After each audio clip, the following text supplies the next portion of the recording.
Albert Einstein once said, everybody's a genius, but if you judge a fish by its ability to climb a tree, it will live its whole life believing that it is stupid.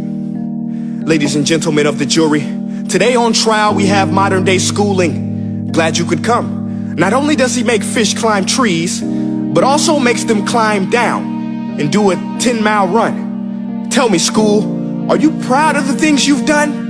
Turning millions of people into robots, do you find that fun? Do you realize how many kids relate to that fish swimming upstream in class, never finding their gifts, thinking they are stupid, believing they are useless? Well, the time has come, no more excuses. I call school to the stand and accuse him of killing creativity, individuality, and being intellectually abusive.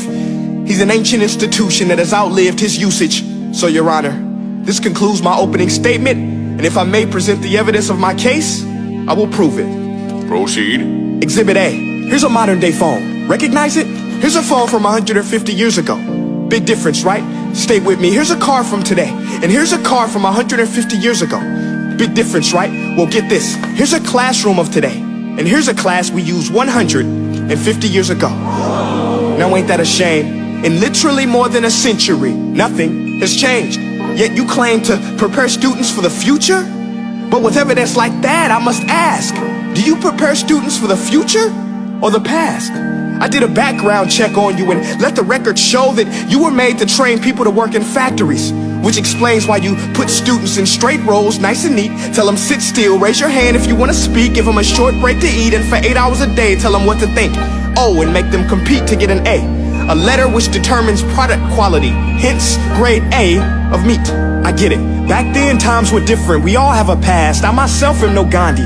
But today, we don't need to make robot zombies. The world has progressed. And now we need people who think creatively, innovatively, critically, independently, with the ability to connect. See, every scientist will tell you that no two brains are the same. And every parent with 2 or more children will confirm that claim. So please explain why you treat students like cookie cutter frames or snapback hats, giving them this one-size-fits-all crap. Watch your language. Sorry, Your Honor, but if a doctor prescribed the exact same medicine to all of his patients, the results will be tragic. So many people will get sick, yet when it comes to school, this is exactly what happens. This educational malpractice, where one teacher stands in front of 20 kids, each one having different strengths, different needs, different gifts, different dreams, and you teach the same thing the same way? That's horrific. Ladies and gentlemen, the defendant should not be acquitted. This may be one of the worst criminal offenses ever to be committed. And let's mention the way you treat your employees. Objection. Overruled. I want to hear this. It's a shame. I mean, teachers have the most important job on the planet, yet they're underpaid? No wonder so many students are short-changed. Let's be honest, teachers should earn just as much as doctors, because a doctor can do heart surgery and save the life of a kid, but a great teacher can reach the heart of that kid and allow him to truly live. See, teachers are heroes that often get blamed, but they're not the problem. They work in a system without many options or rights. Curriculums are created by policymakers, most of which have never taught a day in their life.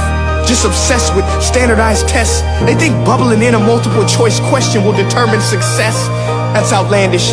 In fact, these tests are too cruel to be used and should be abandoned, but don't take my word for it.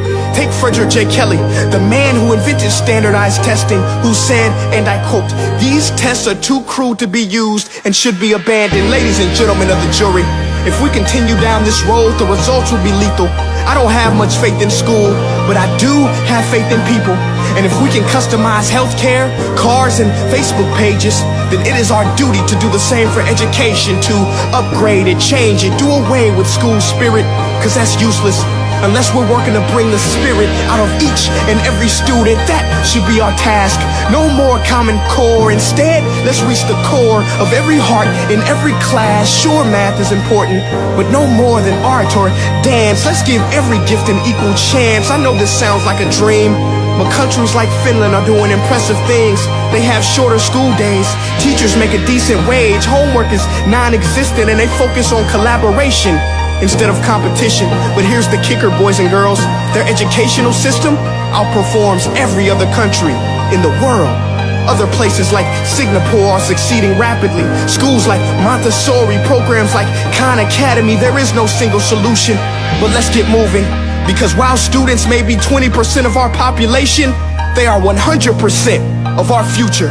So let's attend to their dreams, and there's no telling what we can achieve. This is a world in which I believe, a world where fish are no longer forced to climb trees. I rest my case.